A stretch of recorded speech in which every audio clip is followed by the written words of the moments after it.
Hello and welcome back to Tommy's Top Shelf Comics. I'm Tommy, joined by Murphy.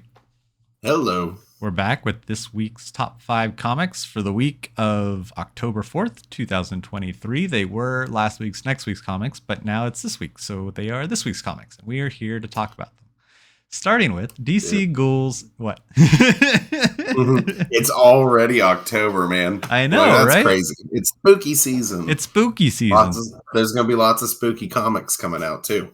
Oh, yeah. Comics celebrate spooky season real good. So, we're going to start it off with number 5. DC Ghouls. Just want to have fun. Ghouls just want to have fun. Skin-crawling stories of the DC Ghouliverse. Superman imprisoned by an unfriendly ghost. Man-Bat versus a werewolf. Mary Marvel and Dr. Psycho crashing a Halloween frat party. Plus, the Question faces horrific crimes of fashion. Robot Man wrestles a ghostly glitch. Crush helps Lobo find the perfect costume. And Nightwing and Red Hood spend a frightful night in Bloodhaven. Co-written by Christopher Sean, the voice of Nightwing from the Gotham Knights video game. The chills will last longer than your candy corn. Interesting. It's gonna be a fun one. I mean, anytime you just get all those characters into random situations, it's gonna be a fun book to read. Yeah. Anytime the Question comes in, for it. Yeah. If there was a Question ongoing, I would pull it. I really like that character.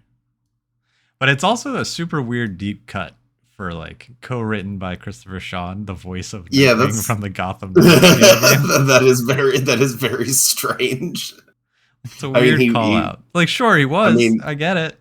I didn't know that before. He was a good voice. Yeah. I played the game, part of it, and then it didn't run. I played all of it. Yeah. I got it when I had COVID. Yeah. So I just played Gotham Knights. Julian and I tried it. Does that mean that I need to buy this book? You know. You can hear his voice on the pages. But no, we tried it. We got a decent way in, and then something else came out. But we were also, the PC port wasn't that great. So like whenever like you would switch areas, because it was all open, right? So we're flying on our bikes and it just like couldn't keep up. Like we both have pretty powerful PCs. Like she has a 3070, I have a 1080 Ti. Like it should handle the game just fine. And it didn't. And it couldn't. Sad. I just had the problem that I didn't have anyone to play with. You know, like randomly people would jump in. And that was pretty fun, but like I didn't have anyone to play with consistently, so it's like missed opportunity on my. We were running around as Nightwing and Batgirl, and it was incredible. Yeah. It was a dream come true. It's a dream come true. But we'll move on to our number 4 this week. We got Ranger Academy. If you had the chance to join the Power Rangers, would you do it?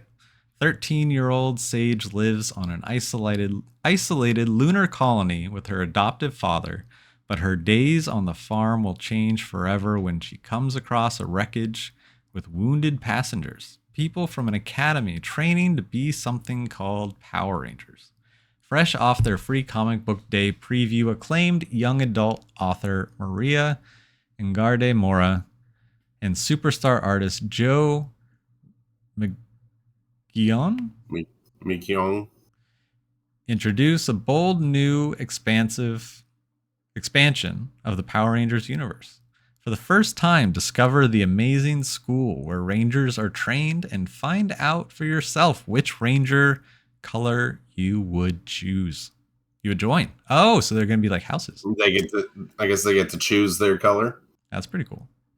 Would you test your might as a Red Ranger, never surrender as a Black Ranger, inspire those around you as a Pink Ranger, show no fear as a Yellow Ranger, or prove that you're the smartest kid on the team as a Blue Ranger?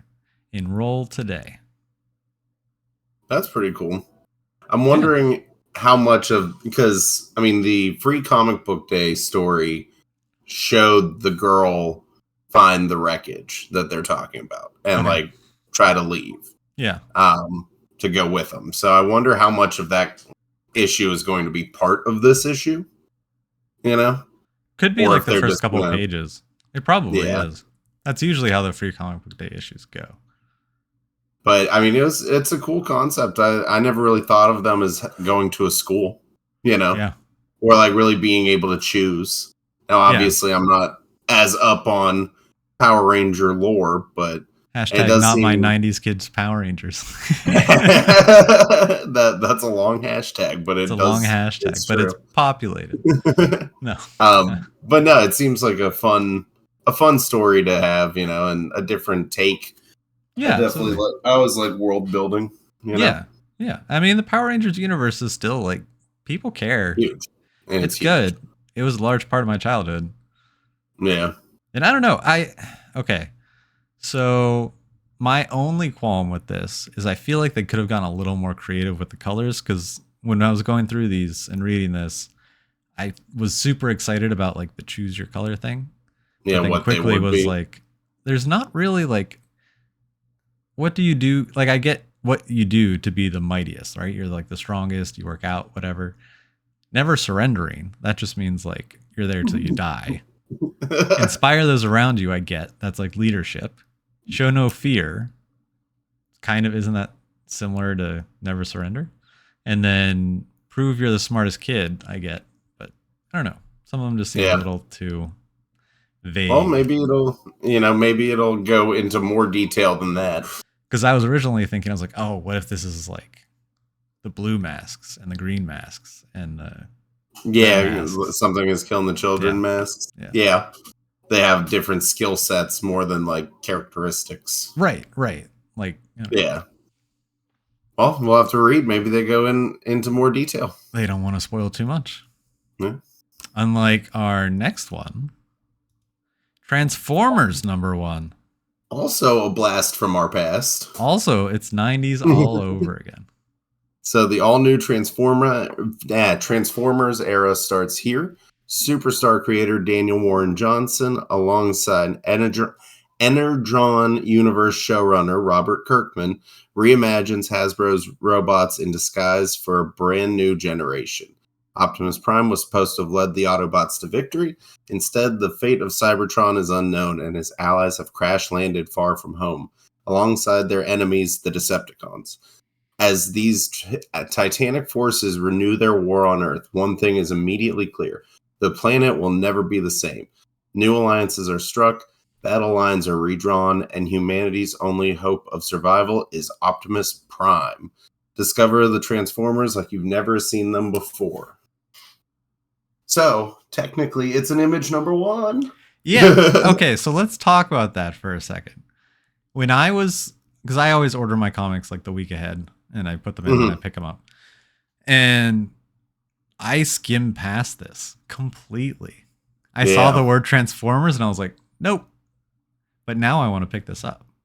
Dude, this seems cool. Robert Kirkman, Skybound, Image, kind of a restart, a jumping on point, Transformers. I like them.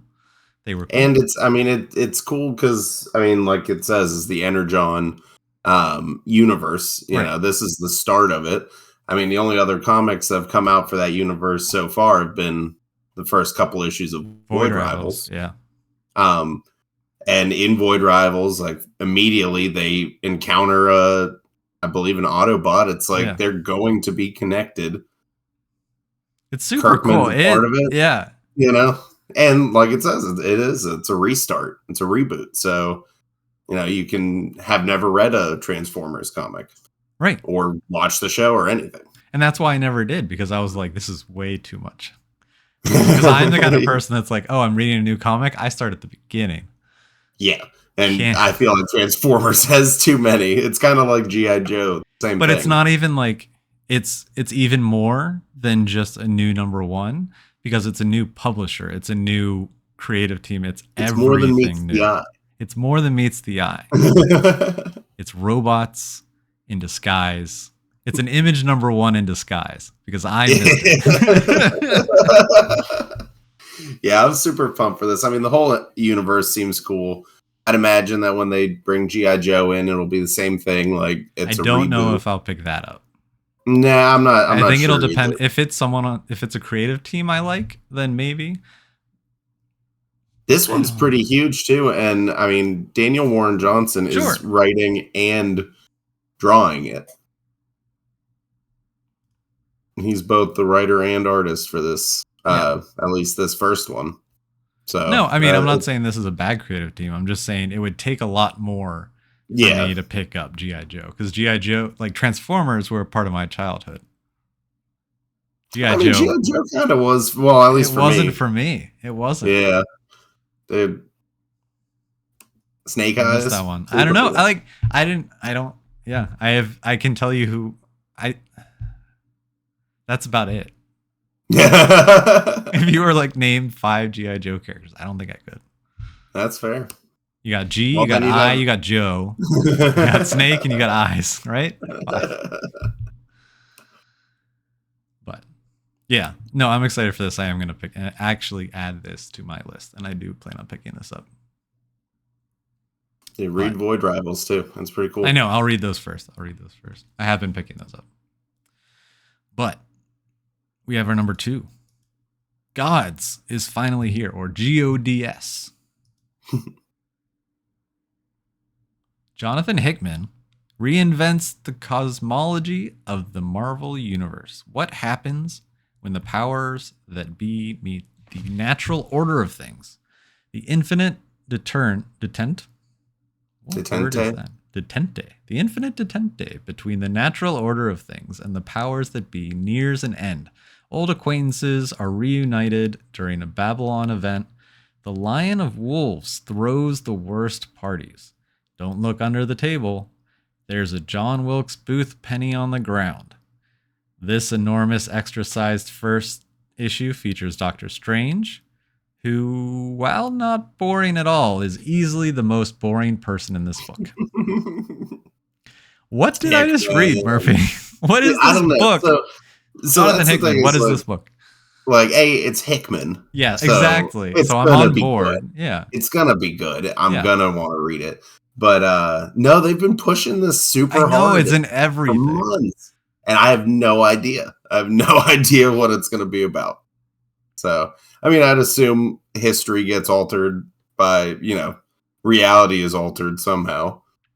At the end of this book, we will have a new line of Marvel number 1s that will be the all new, brand new, definitely new this time 2023. The next reboot.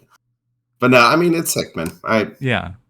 There's nothing else. No. That is a selling point for me. It's Strange on the cover, so you know what kind of book you're getting into. And then it's Hickman, so you have no idea what kind of book you're getting into. It's super exciting. You're right about that, though. The fact that it's Doctor Strange on the cover tells you at least something. There are definitely people who are going to see Doctor Strange and be like, nah, that's not my type of book. Or, the exact opposite. I see the name Jonathan Hickman, and I'm like, that's my type of book. That's my type of book. Yeah. No, I agree with that. So, I mean, they've been, like I said, they've been pushing this one so hard. Mm-hmm. Like, the last 3 pages of every comic for the last, 6 months has been G.O.D.S. Previews galore and everything. Yeah. Like, it's like, I mean, it's going to be huge. I don't know if it's an event, though, or if it's just like a series. Yeah. Do we know how many issues are planned at least? I see at least 4. I'm guessing. Yeah. I bet you it's 6. 6 or 12. Yeah. Just no tie-ins, please. Do you think Hickman would let people? What? Do you think Hickman would let people? Yeah, people maybe would not. Want to. People would be like, "Wait, you're doing what?" Yeah, I'm not seeing anything. Yeah. Well, we'll find out. Yeah. Well, we'll move on to our number 1 this week. Star Wars. The High Republic, Shadows of Starlight. So, who lived, who died? Answers to the greatest catastrophe of the golden age of the Jedi. Little has been revealed about the year following the fall of Starlight Beacon and the ultimate triumph of the Nihil. Until now, the Jedi Council, reeling from its losses, has recalled its Jedi Knights from across the galaxy and instituted the emergency measures. Master Yoda has a plan to save the Order and the galaxy, but he must touch the dark side to achieve it. and the consequences will be grave indeed. Dude, I didn't realize that this was the follow-up to the first season. Yeah. I'm super pumped for this because I like that second High Republic run, right? But The first one, I like the first one a whole lot. Yeah. And then the fact that this one is it's Charles Soule again. Yep. Who's just the king of Star Wars comics at this point. Absolutely. And then it's a Yoda story. We're gonna actually get some Yoda because he wasn't in they showed him in the first series. The dark side of Yoda. I know. He would kill everybody. Yeah. I read this synopsis when I was ordering my books, and I was like, I don't need sleep. I need answers. I'm so excited for this book. Yeah, no, this one's going to be awesome. Plus, I am just so ready for more of the High Republic. Mm-hmm. They're going to start trying to get it to us in TV form, but this is how it's starting. Yeah. And I still love it. Yeah. Ahsoka's killing it, though. Yeah, Ahsoka's very good. I look forward to every Tuesday. They have the Acolyte show coming out the end of this year, and that's supposed to be kind of like this time frame. It's supposed to be okay. It's supposed to be like thousands of years before. Well, this I guess would be probably 600 years before the movies. Yeah, probably something like that. Because if Yoda's in it, and Yoda was 900 when he died. Yeah. But yeah, so I'm super pumped for this one. All Star Wars, man. Yeah. No, I've been down a Star Wars rabbit hole recently. We were talking before we turned on the record button, but I've been catching up on the current run of Marvel Star Wars and the past couple events, and really enjoying it. And then in my miniatures, I've been painting Star Wars Shatterpoint, and been finishing up a novel that I started this summer, Brotherhood, which takes place right before the Clone Wars really kicks off. Obi-Wan and Anakin, where Obi-Wan becomes a Jedi Master and takes a seat at the Council temporarily, and then Anakin becomes a Jedi Knight for the first time. Oh, that's cool. And there's a bunch of really cool conversations where you start seeing those inklings of the Emperor just kind of digging into Anakin and helping him see his way, which is super. When he first gets interested in him. Oh, well, he was interested in him from a child when he was a child. And then but now he's yeah. And then that leads into the whole thing in the current Star Wars run of his interest in Luke. Because he knows. Yeah. I get and I love and I respect the Legends Star Wars stuff that was de-canoned when Disney took over. Mm-hmm. But I think Disney is doing, now that we have a decent amount of time under the belt, when it comes to tying in comics and books and shows and everything, they're filling it back there is no other IP that is doing it as well as Star Wars. Marvel is struggling. And it never really was. It never really felt connected. It felt connected at the beginning when Avengers came out, Age of Ultron came out. I feel like the comics were doing a good job of tying in, and then they kind of did a Y thing again. Yeah, where the movies, the cinematic universe is its own thing, and the comics universe is their own thing. That's what I think DC might be able to succeed now. I hope so. Because that's what they're talking about doing is tying all the games, movies, shows, everything matters, comics, everything. Their whole everything matters thing, or it all counts, or whatever, however they phrase it. They have a saying, but there's one thing that I feel like that's an overarching thing that you could just say about an IP, but and then just have it and then still not matter. Yeah, but then have things that contradict each other, you know what I mean? Where I've been reading novels, I've been reading comics, I've been watching the shows, everything Star Wars, and nothing has stood out as being well, that can't be because this happened. You know what I mean? Yeah. There's no, it's not confused. Nothing out of sync. Yeah. Whereas you just look at comics by themselves and you can be wait, Iron Man was over here doing this, and in the same week, a book came out where he was doing this. You know what I mean? It's just like, it's not even like even when it comes out either. It's just going back. Like, because I'm not reading it in order or anything. I'm just picking and choosing what I like. But it's makes sense. And they play off of each other and they all just make it a little bit better. I wish the Lord of the Rings had 10% of what Star Wars was doing, because that's my favorite IP. But it doesn't. You got to get them bought by Disney, man. I know.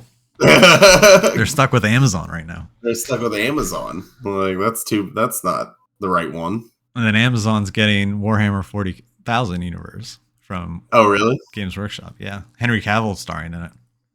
Of course. Oh, I honestly, just put him in everything. Just put him in. He's a big isn't he a big 40K? He's a 40K player. Yeah. Yeah. No, I mean, he's going to be in everything by the end of it.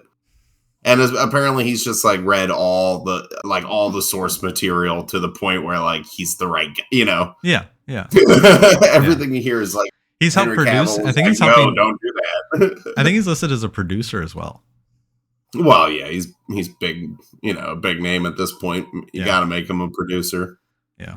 It'll be interesting to see if they cast him in like a Space Marine role, but I really hope they put him in like a regular like human role.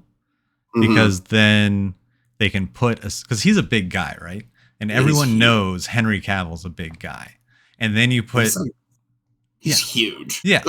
Then you put big Henry Cavill next to a Space Marine, and what Space Marines the size they're supposed to be, they're massive. And it's just going to really show that scale really well, I think. But to show how big a Space Marine is. Yeah. Yeah. I don't know. Star Wars is just killing it. High Republic's our favorite thing right now. It's gonna be awesome. I'm so glad they're following up from that series. I really am. Yeah, it's not the Clone Wars. The Clone Wars are great, but you don't get everyone that hates the Clone Wars boo-hooing it, and then you don't have just more repetitive Luke, Leia, Han adventures, which I love, but Now the only problem though is I know there aren't a lot of Sith out at this time, but like we need somebody. We have the opportunity for big monsters though. Yeah, but like we need a Sith Lord to pop out. Maybe it's not Sith, maybe it's something else. Maybe it's like a Crimson Dawn kind of organization. Maybe it's like criminal organizations. Something like that. But I mean, the High Republic notoriously is when the Sith are, in hiding. Right. For the most part. But like we've had a lot of Jedi dealing with their struggles with the dark side as opposed to an actual dark side user. Right, exactly. So that's what I want. Just like a villain. We'll get them. I think we'll get them. We may get them in this issue. Yeah. But wow, this episode is like twice as long as our usual episode. I hope everyone enjoyed our random Star Wars rant at the end of this that went all the way to 40K and back. Yeah, it really did. We talked about Henry Cavill's size. Dude, I just always think about the scene from that Mission Impossible movies where he like cocks his arms in the fight. And I'm like, oh, that's terrifying. Yeah. Like if dude ever cocks his arms at me, I'm done. I'm out. All right. Well, until this week's comics or next week's or last week's comics and next week's comics or this week's comics, we'll catch you guys later. See ya.